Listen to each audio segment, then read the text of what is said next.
From the moment she is born, the world knows that she should have been a son.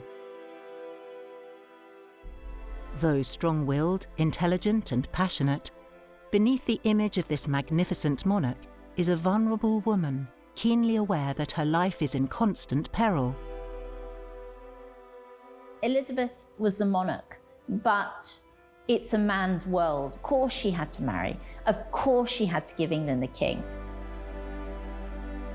Her role was to produce heirs to continue the dynasty. In an age of assassinations and intrigue, Queen Elizabeth is surrounded by enemies scheming to steal her crown or take her life. She knows she must be both king and queen to a country in turmoil.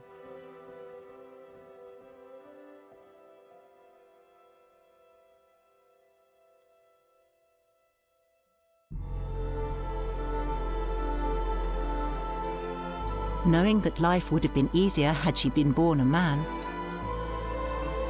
the unlikely Elizabeth would become the son that Henry VIII had always wanted, but never expected. Elizabeth is the queen who needed no king.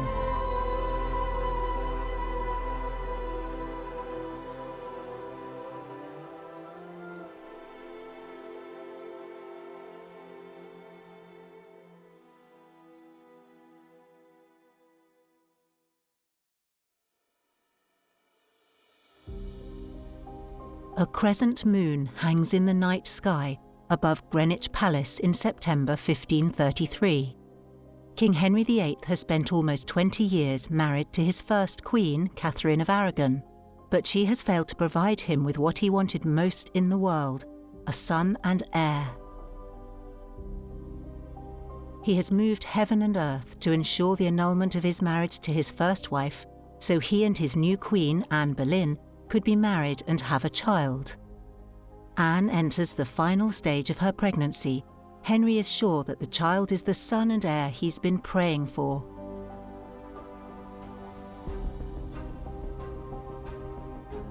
The flyers and announcements have been prepared in anticipation of the birth of a new prince, ensuring the stable succession of the Tudor dynasty.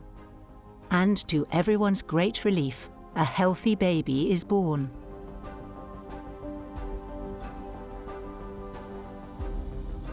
But Henry is devastated to find out that it is another girl. They call her Elizabeth. Henry certainly was expecting a son. We know that, in fact, because he prepares the birth announcements for the birth of a prince. Unfortunately for her parents, of course, she is a girl, and the birth announcements are amended to add an S to say princess. Princess Elizabeth is proclaimed heir to the throne, at least until any future sons are born to the king. She's the first child of Henry VIII and Anne Boleyn, the first since the break with Rome. Now, some historians have suggested that Henry was furious at Anne for the delivery of a daughter, and indeed that this was the beginning of the end of their relationship. But actually we have good evidence that Henry consoled Anne and suggested that the delivery of a healthy daughter was a good sign for the sons that would follow. Elizabeth's birth was disappointing. He really did want to have a son, but he knew that both he and Anne were young enough to have more children, and Anne does quickly become pregnant again the following year. Anne is pregnant by Henry again in 1536, but tragically miscarries. In February of the same year, Henry is injured in a jousting accident. Henry VIII loved jousting, and it is an incredibly dangerous sport. According to some accounts, the king is carried back from the tournament fields unconscious. He will never recover from his injuries. He fell badly and his horse landed on top of him. This really changed Henry's lifestyle. It, in many ways, emasculated him. One account suggests that he was unconscious for several hours. And there are also suggestions that perhaps there is some sort of brain damage. I think this is a turning point in Henry's life, and not for the better. I think this narrowing of his abilities, and I think this continual pain that Henry is in, really changes his personality. I think he becomes hot-headed and irrational and would lash out to a degree that he hadn't previously. And it really hammered home to the king and to his court. He still did not have a legitimate male heir. Not long after Henry's jousting accident, Anne tragically miscarries. And I think this is the beginning of the end of Anne's life. Henry told Anne that he could see that he would have no more boys by her, which was particularly ominous. The trauma of Henry's injury and Anne's miscarriage has put the couple at odds. Thomas Cromwell and Anne, who once had been united in the pursuit of the same cause, are now warring over the king's favour. In the ensuing weeks, Cromwell makes a move against her and poisons Henry against his own wife. The end for Anne came very quickly. Queen Anne Boleyn is arrested, charged with adultery, incest and treason, and is sentenced to death. Very dramatically, on the 2nd of May 1536, Anne is arrested at the Palace of Greenwich and is taken to the Tower of London. She has no idea why she has been arrested, but two people do: her husband, Henry VIII, and his minister, Thomas Cromwell. Henry hires a French swordsman as one last act of mercy for his formerly beloved wife.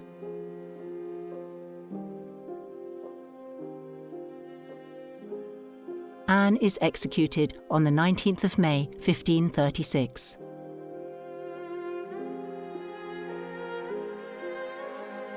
Following her mother's execution, Elizabeth's life changes drastically. Barely 3 years old, the princess is now considered illegitimate. Elizabeth's mother Anne is executed when she's 2 years old, and it is an enormous change for Elizabeth. She is no longer to be called the Princess Elizabeth, but rather Lady Elizabeth.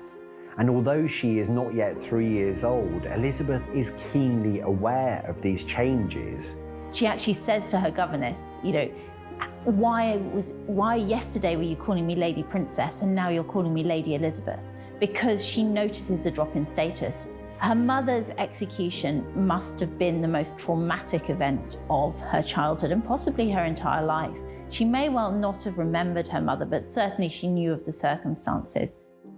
Henry does not have time to grieve Anne. For the day after her execution, he proposes to a new bride. 2 weeks later, he marries Jane Seymour.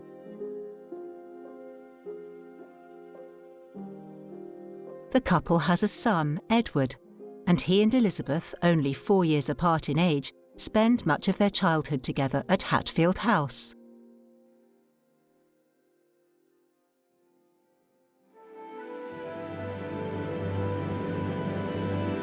Elizabeth was a highly intelligent young woman.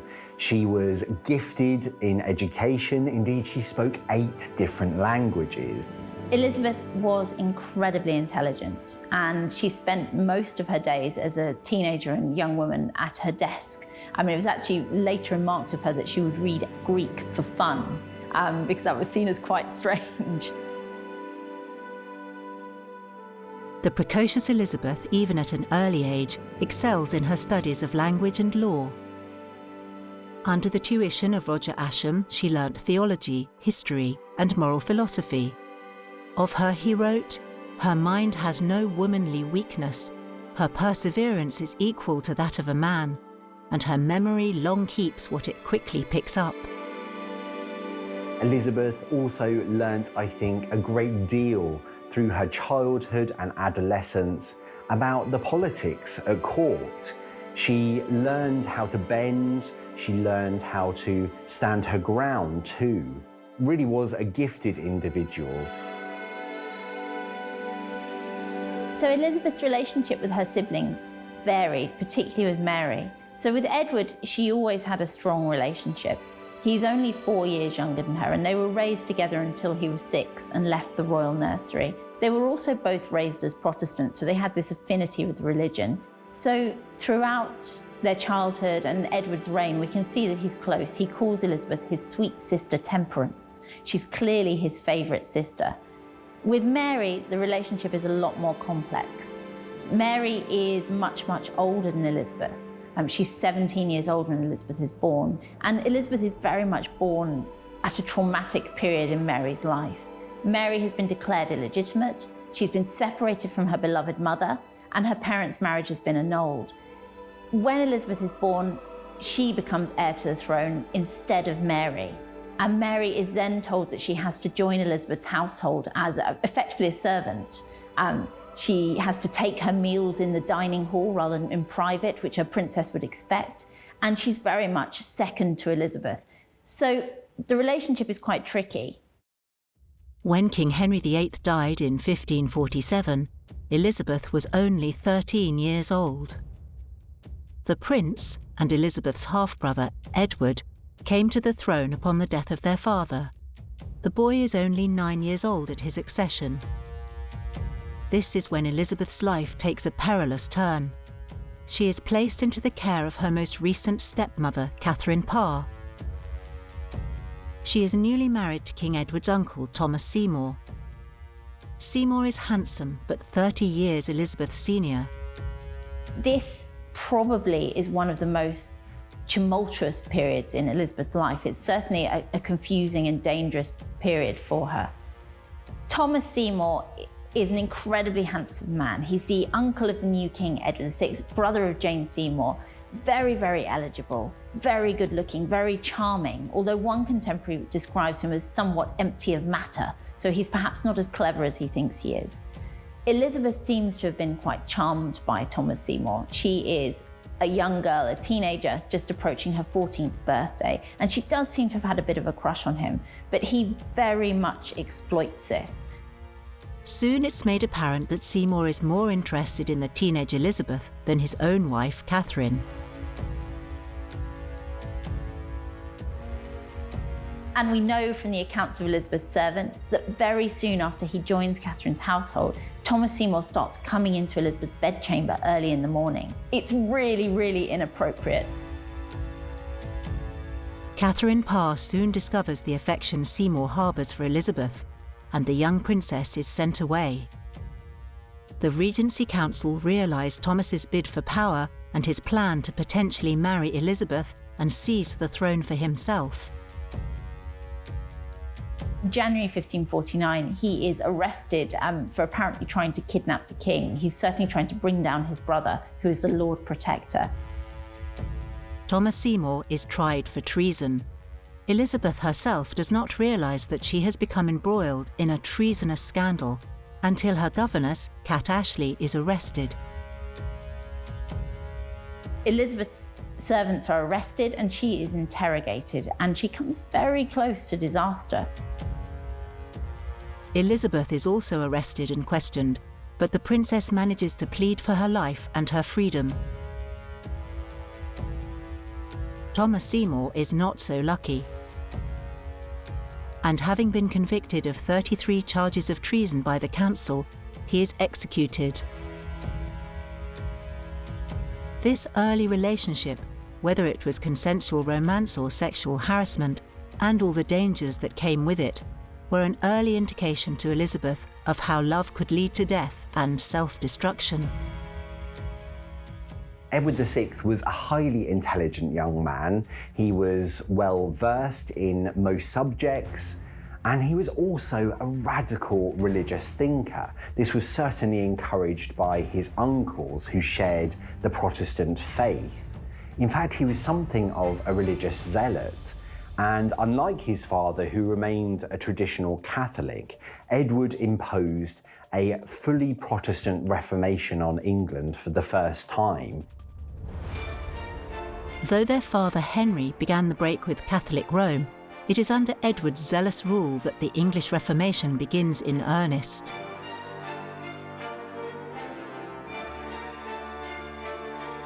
Elizabeth, as the daughter of the radical evangelical Queen Anne Boleyn, is comfortable in Edward's new Protestant England.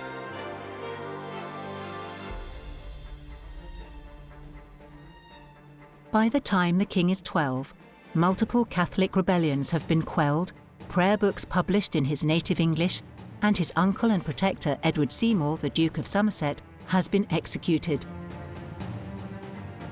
In 1553, Edward is gravely ill. He has not had a chance to marry and sire an heir, and is loath to let his new Protestant England fall into his sister Mary's Catholic hands. Edward is a boy king and a fiercely Protestant one too. And his heir at the time is his elder sister Mary, who is a devout Catholic and a Roman Catholic too.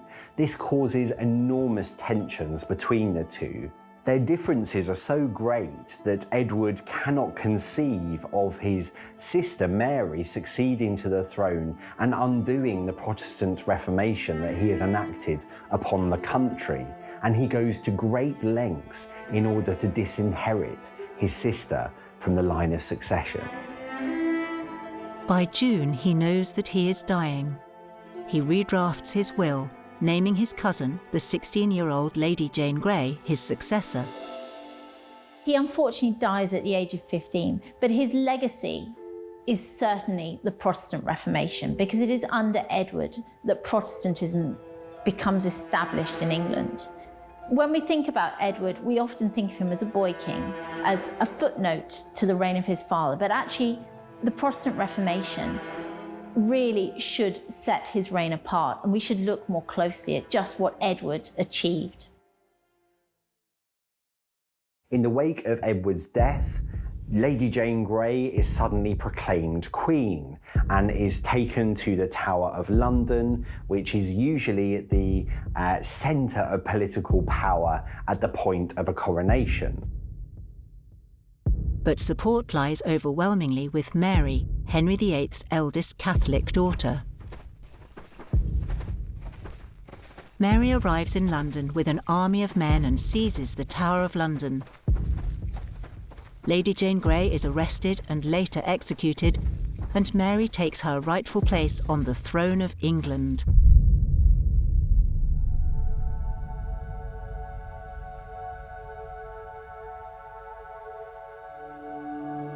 The eldest child of Henry VIII, Mary is a devout Catholic. She swiftly unravels all of the Protestant policies of her brother and declares her parents' marriage valid. The new queen repeals the last of Henry VIII's religious laws, thus returning the English Church to Roman jurisdiction and restoring papal supremacy in England.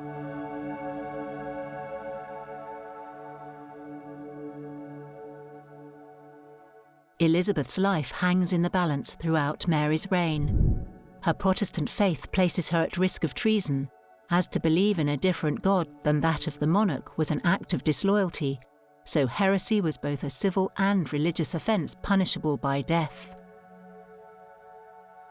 During Mary's Catholic reign, many Protestants are arrested, imprisoned, and executed.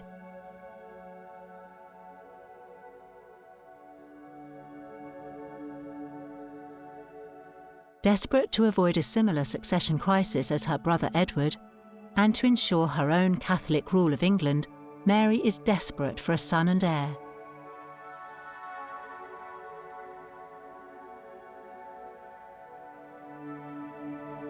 Now 37, she marries King Philip II of Spain.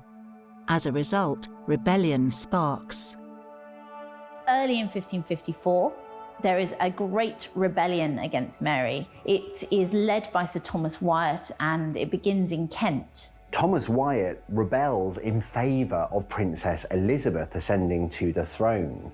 Wyatt marches his troops up to London, and actually it's a very, very dangerous situation for Mary, and she is urged to flee her capital by her advisors. She refuses, and actually makes a speech at the Guildhall in London, and it's absolutely the speech of her life. And we can see Elizabeth modelling later speeches on this. Mary talks about being married to her country, and it really rallies the people of London in her support, so that when Wyatt's troops cross the river into London, they are met with a substantial army, and they are defeated that day. Mary believes that Elizabeth is part of this conspiracy and arrests her sister, imprisoning her in the Tower of London. Indeed, it is likely she is held in the very same rooms that her mother was once held in. This must have been terrifying for Elizabeth. However, Mary ultimately knew that Elizabeth was her only heir. There was no one else to succeed her, so therefore she had no choice but to let Elizabeth go.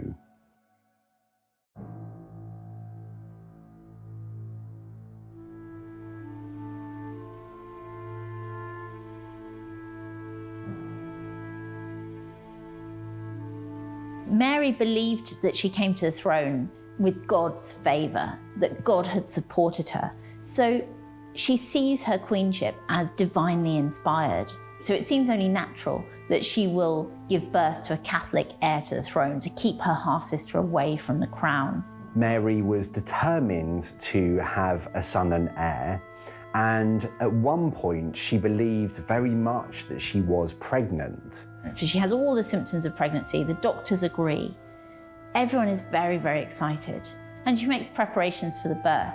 She then retires for her lying in, which is usually about a month before a woman believes she'll give birth. And so she waits, and then she waits, and she waits some more, and nothing happens. Tragically, this was a phantom pregnancy, and no children ever came from her marriage to Philip. Heartbroken and grieving, following several phantom pregnancies, Mary considers her false pregnancy to be God's punishment.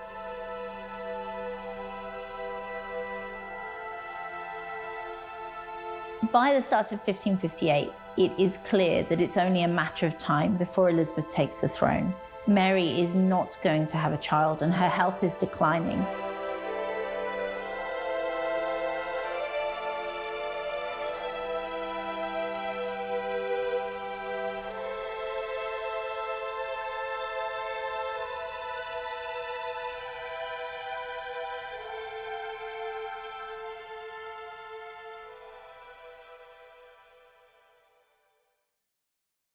After only 5 years on the throne and having provided no heir, Mary dies in 1558, leaving her throne begrudgingly to her Protestant sister, Elizabeth.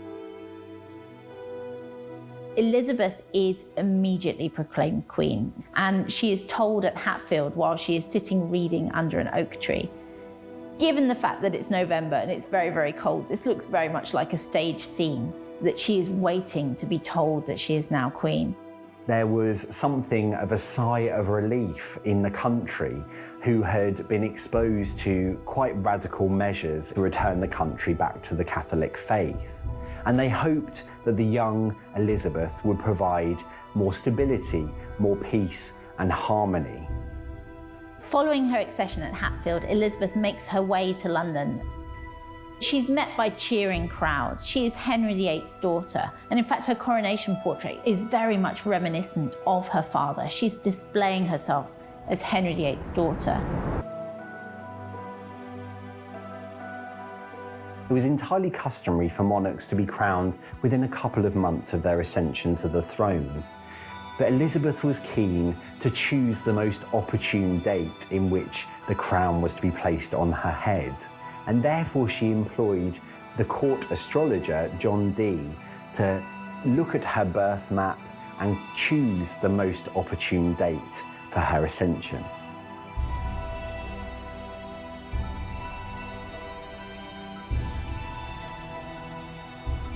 Elizabeth was the monarch, but it's a man's world. Monarch is really the only office that is open to a woman in Tudor England. So Elizabeth's government is made up entirely of men.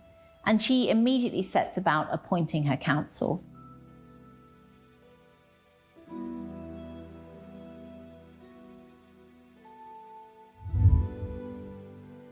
For centuries before her father's Reformation, England had been a Roman Catholic country. Under the policies of her father, brother, and then sister, England's religious tensions had resulted in battles verging on civil war. I think it is safe to say that Elizabeth was a Protestant, but when she came to the throne, she knew that she had to be pragmatic. When Elizabeth became queen, England was a Catholic country. And so the question of what the state religion would be was really on everybody's lips, because she was well known to be a Protestant.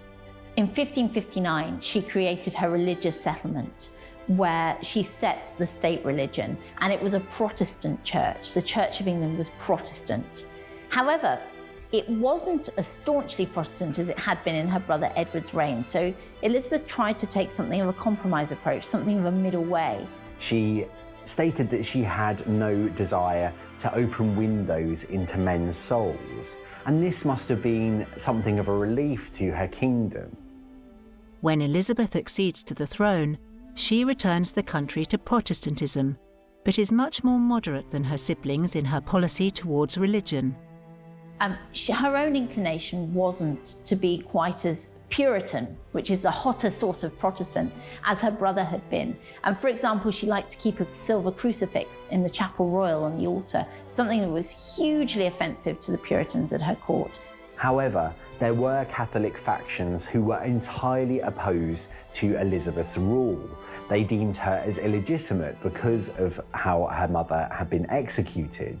And therefore, I think it's safe to say that Elizabeth became increasingly intolerant of those with a Catholic faith. She saw them as foreign. She didn't believe that they could be trusted. And this was compounded by numerous plots against her life that were enacted by Catholics. Parliament passes the Act of Supremacy and the Act of Uniformity, and only asks for outward confirmation to Protestantism. Mary's heresy laws were repealed to avoid a repeat of the persecution of dissenters practiced by her sister. The new queen is 25 years old and beautiful, so she is never short of suitors. Foreign kings and princes from all over Europe wish to wed her. Archduke Charles of Austria, Eric XIV, King of Sweden, Henry, Duke of Anjou and later King of France, Francois, Duke of Alençon, and even her elder sister's widower, Philip II of Spain.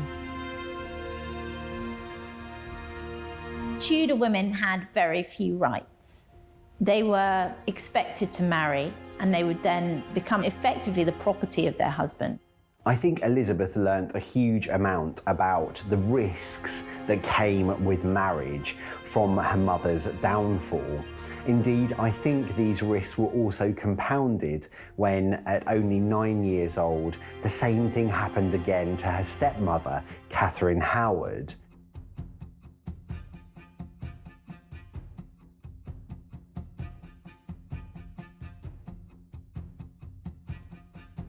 I think Elizabeth learnt a huge amount about how vulnerable women were to their husbands, how subservient they had to be. And it's broadly similar for a queen. Although a reigning queen does retain some authority, their husband will become king and will be deferred to and become the dominant party.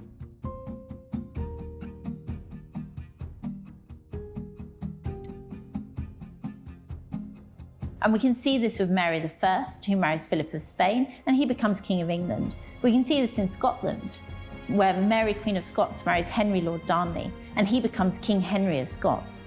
And Elizabeth was also keenly aware that in order to rule as a woman in your own right, you really had to do so alone.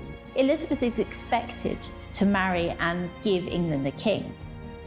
Elizabeth actually receives a deputation from the House of Commons not long after she becomes queen, where they petition her to marry. And she takes it in very good grace, but she says to them, you know, since I've been a child, I have decided that I'm going to remain unmarried, that I'm going to be a virgin. I'm going to reign as a virgin queen.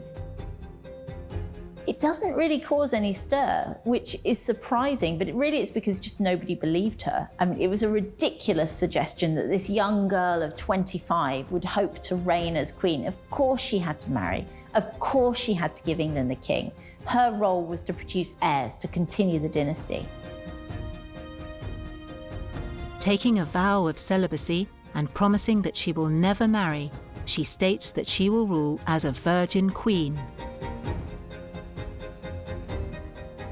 It's actually quite difficult to think of who Elizabeth could have married because there's really no candidate that would please everyone, and she's well aware of this. Her sister, Mary, had been expected to marry, and she did give England a king, but for most people he wasn't the right king. Very few people wanted Philip of Spain as King of England.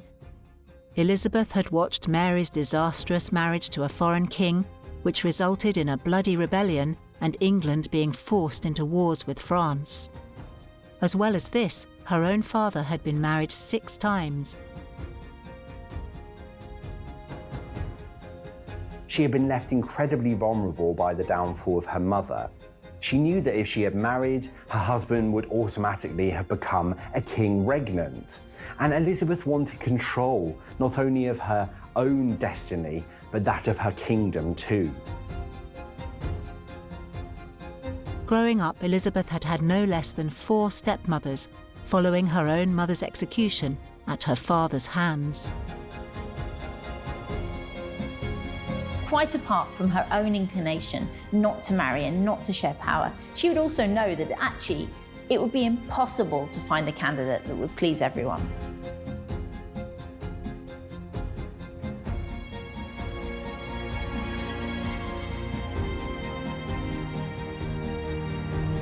But by 1559, it is clear that Elizabeth has formed a romantic attachment to her childhood friend and master of the horse, Robert Dudley, the Earl of Leicester.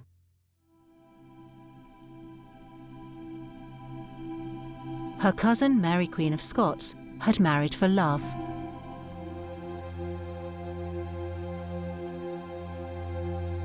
In 1567, Mary married James, 4th Earl of Bothwell, whom many believed to have murdered her second husband, Henry Stuart, Lord Darnley, only a few weeks prior.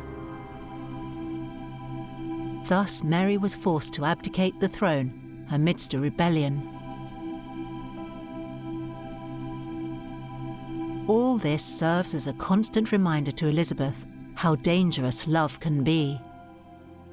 So she decided to be both Queen and King of England, forever alone on the throne. Unwilling to give up her sovereignty as her sister had, the Queen remains true to the vow she made early in her reign never to marry. Many tried to prove Elizabeth the illegitimate child of Henry VIII, claiming her parents' marriage to be bigamous or claiming her mother to have bewitched the king. It became important for Catholics to undermine Elizabeth's legitimacy. This was exacerbated by people like the Catholic recusant Nicholas Sander, who wanted to cast Anne in the role as a witch. He suggested that she had 6 fingers, 3 breasts, and also suggested that she was actually the illegitimate daughter of King Henry VIII. And that Elizabeth had been born as a product of incest. This monstering of Anne Boleyn as a witch really was designed to undermine Elizabeth's authority, legitimacy, and to encourage people to remove her from the throne.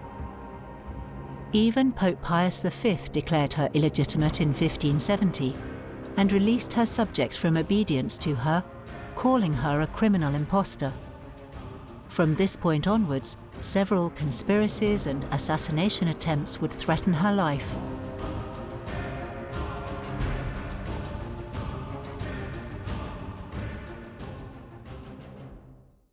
In 1568, Mary Queen of Scots seeks refuge in England.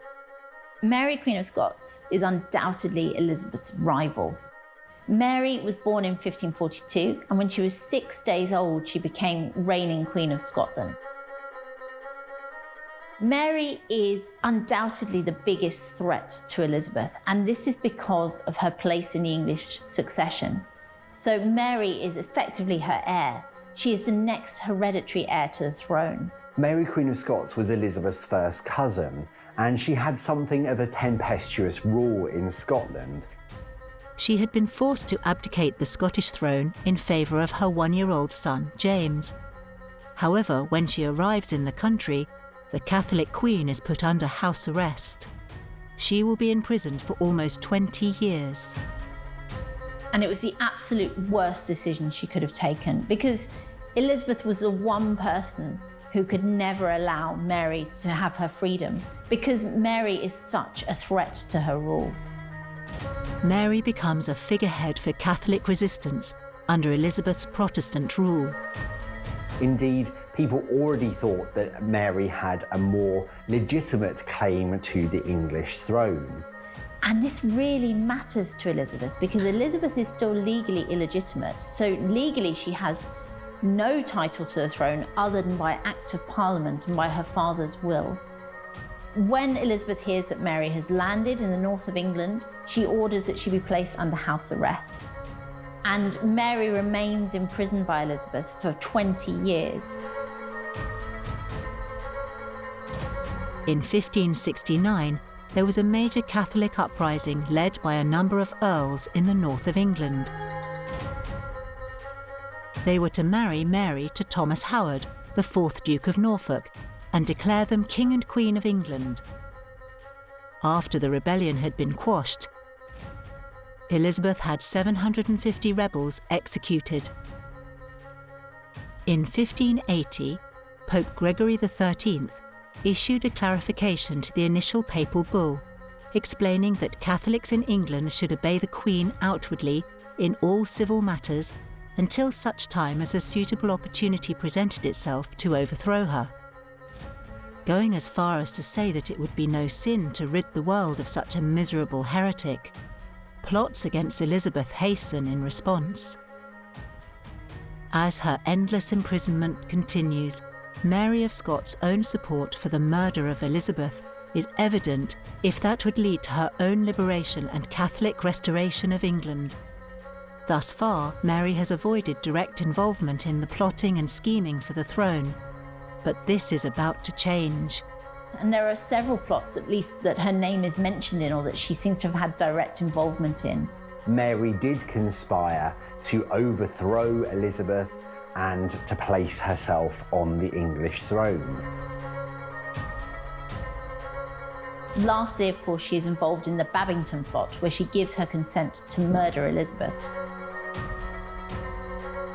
In many respects, this is a really sensible policy for Mary, because actually, were Elizabeth to die at any point during Mary's imprisonment, it's really likely that Mary would be declared Queen of England.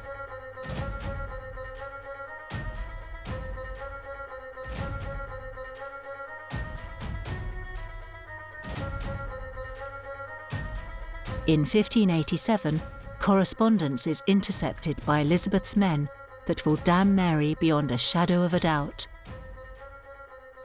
The letter reads, "Let the great plot commence. Signed, Mary."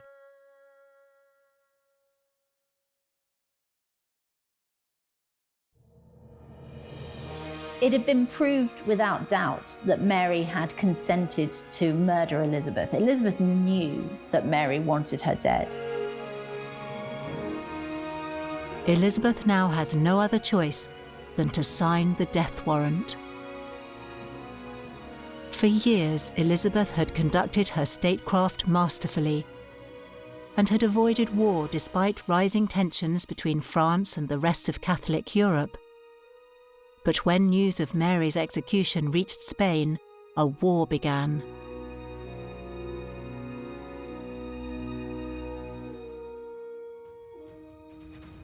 King Philip of Spain had assembled a huge fleet of ships and sailed to the Netherlands to meet the Duke of Parma. From there, they set anchor at Calais and planned a manned invasion of Elizabeth's Protestant England. The Spanish have a much larger fleet, and the odds are stacked against the Queen.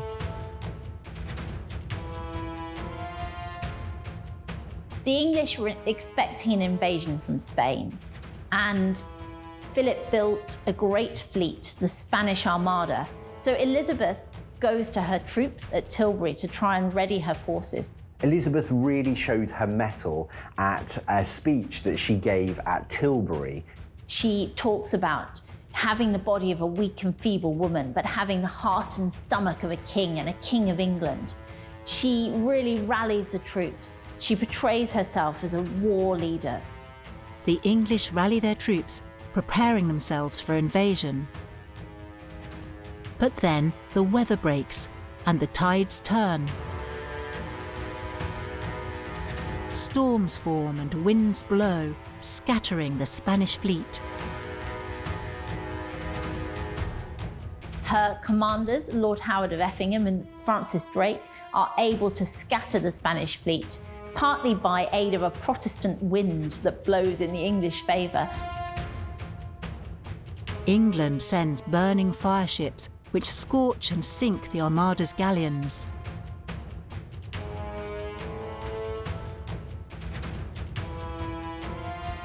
The English sail back to Plymouth, victorious.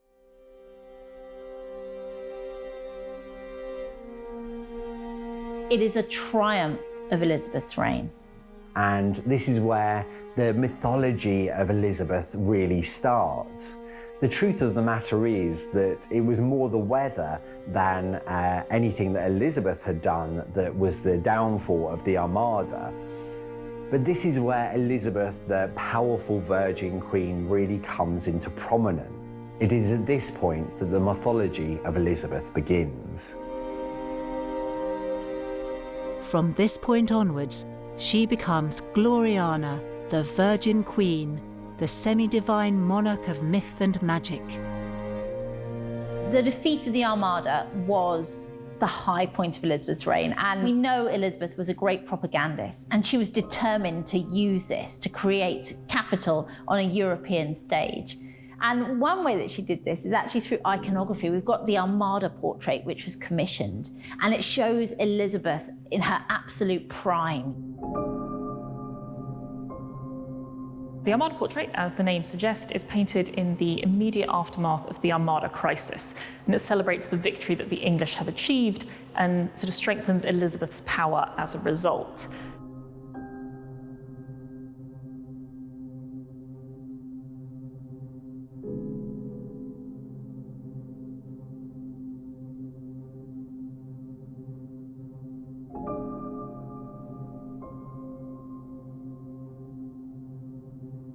I think what's really interesting about this portrait is, on the one hand, it belongs to a really specific moment in time. It is directly alluding to the Armada crisis in 1588, but at the same time it projects an image of timelessness.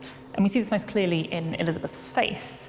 You know, she's in her mid-50s when this portrait is painted, and yet she still has the white skin and the red hair that had become central to her image from the moment that she took the throne decades earlier. In real life, she was maintaining this appearance through heavy makeup and through a wig, and in her portraiture, she always ensured that she was depicted as a kind of youthful figure, an ageless beauty. And this served the purpose of propaganda, particularly in the latter stages of her reign, because it sort of basically saw off potential problems that would arise and instability that would arise from her lack of an heir. It created this appearance of sort of a continuous and sort of unaging, powerful monarch. And in the Armada portrait, that image becomes particularly seductive, particularly powerful, because it's associated with the imagery of maritime triumph and also imperial expansion. She's resting her hand on a globe. This image is sort of saying that Elizabeth's legacy, her power, will continue through the empire that she is building for the future. It shows Elizabeth as the monarch that she wants to present to the world. She is a warrior queen. She is at the absolute height of her powers. A cult of personality begins to manifest around her. Elizabeth understands her need to be seen by her people and recognises the role of her image in how she is perceived as a woman and in turn as sovereign. I think the first thing to remember is that the Tudor portraits that survive today represent a mere fraction of the vast and varied body of portraiture that existed in the 16th century.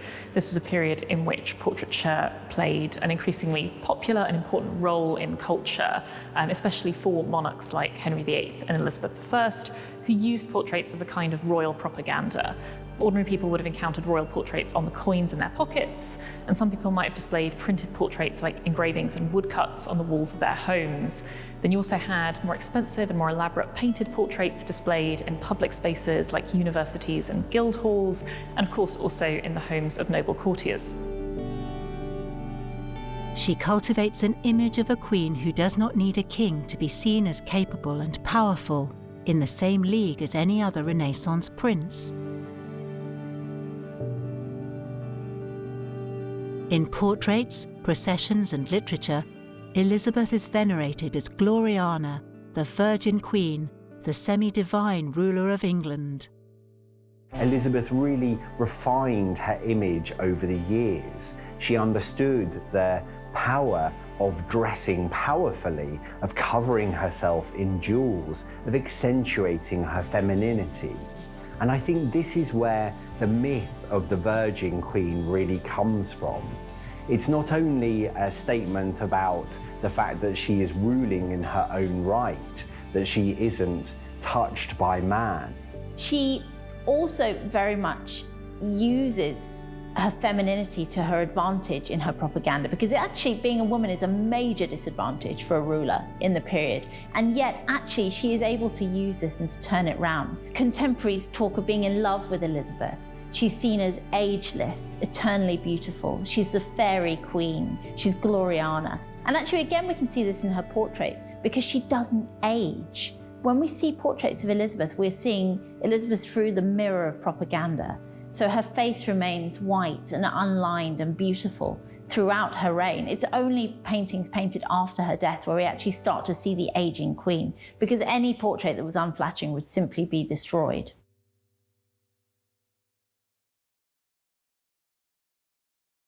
Under her steady guiding hand, England flourishes.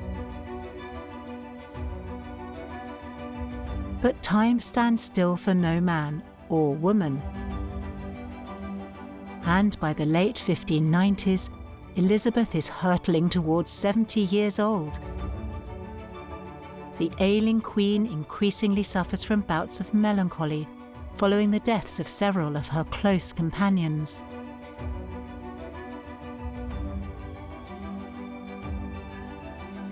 In March 1603, the Queen, now 69, dies in her chambers at Richmond Palace. Elizabeth was destined to be the last of her dynasty, and of course she knew this. She had no children, she had no nephews and nieces. There was no one else to carry on the Tudor line. Elizabeth died childless, and at the end of her reign came the end of the Tudor dynasty. Although she's not the first English reigning queen or the first reigning queen in the island of Britain, she was undoubtedly the woman that proved that women could reign in England. She reigned for over 40 years and she reigned independently. She didn't have a king, and she was very much in control of her kingdom. And I think that's her greatest legacy, really. It is her contribution to English queenship. All subsequent reigning queens have to some extent modelled themselves on Elizabeth. We see this with Queen Anne in the 18th century, for example, who, when she becomes queen, she actually takes as her motto, Semper Idem, always the same. And this was the motto of Elizabeth I. And so this is her legacy. She is the first truly great reigning queen on the island of Britain. Actually, I think one of Elizabeth's greatest legacies was demonstrating that a queen could rule in her own right without a man. She was a queen who did not need a king.